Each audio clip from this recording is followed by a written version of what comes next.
Jodes here, assertiveness coach for women and the creator of Woman Up programme. In this week's episode, I'm talking all about relationships. I absolutely hate the saying, "Who wears the trousers in your house?" Utter sexist crap. Thing is, most people these days don't even realise what they're saying. It's one of those phrases that you just grew up with, which meant, who makes all the decisions round here? Well, that could be anyone, quite frankly, and has nothing to do with trousers. Plus, trousers aren't really a gender-specific item of clothing these days, are they? Anyway, off my soapbox, let's get to the important stuff. One of the biggest problems my clients have is with the relationships that are closer to home, so to speak. Predominantly their significant other, partner, husband, call it what you will. It's more tricky than the one with friends, acquaintances, work colleagues, because there's that emotional pull. It's often an unconditional relationship, and because of that, we're more easily triggered. Now that's a down with the kids phrase these days, I believe. Now, relationships of any kind are bloody hard graft. They're tough. And I, for one, have had a fair few relationship fails in my time. What's good about that is that they've now equipped me in my 40s to have learned all the lessons and enjoy a slightly more idyllic existence with my husband for life, as I like to call him. Much like having your forever home, I think. We grow up, though, believing that relationships of this kind are like a bed of roses, skipping through the meadows, full of romance, joy and ease. It couldn't be further from the truth. Flipping movies have got a lot to answer for. But that's what makes it all the more special and rewarding if you choose to see what the challenges can offer you in return. It'll be absolutely no surprise to you that the answer to achieving equality, harmony and happiness in your relationship lies in communication. In fact, I'm now certain it's the answer to everything in life. But we're still pretty crap at it on the whole. I used to laugh actually in an old corporate job of mine where we'd frequently comment on the irony of being a communications company and we couldn't actually communicate. But communication is just one word that doesn't quite do justice to the magnitude of the skill. Communication skills, it's just an umbrella term for about 27,000 other skills. It drives me bonkers to hear people being told they need to brush up on their communication skills. That's not very specific and it's certainly not very helpful. All of my Woman Up programme modules teach many of the skills to be able to communicate with clarity, succinctly and assertively. So I'm not going to dive into lots of those in this video. You can go and read the back catalogue.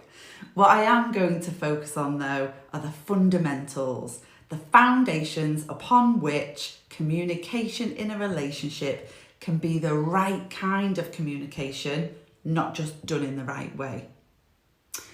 First off, one of the biggest challenges a lot of women face is that they've grown up without having ever been on their own. This was me. Meaning that they don't know how to be on their own, to find happiness in themselves. They're constantly looking for that happiness in someone or something else. The most important step in having a relationship that's based on equality, harmony and happiness is that you respect and love yourself first. It's really hard to do that when you haven't spent time with yourself. A challenge that I've experienced firsthand and continue to is being really hard on myself, lacking self-compassion. If you're someone who has very high expectations of yourself and you beat yourself up when you fall short of those, then you're going to have a bit of a problem with yourself in a relationship with somebody else. It might show up as a wolf in sheep's clothing though. You believing that the problem lies with your partner, not you. So do make sure that you check in with yourself here. My journey to self-compassion has been an interesting one, consisting of 6 months of lockdown therapy, where I really got under the skin and dug deep into what was going on for me.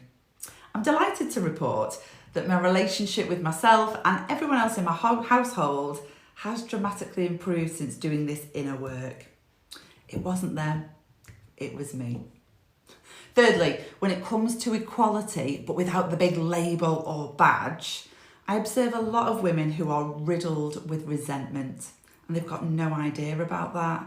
The telltale signs are those that are complaining, nagging and belittling their partners, constantly moaning and scuttling under the breath.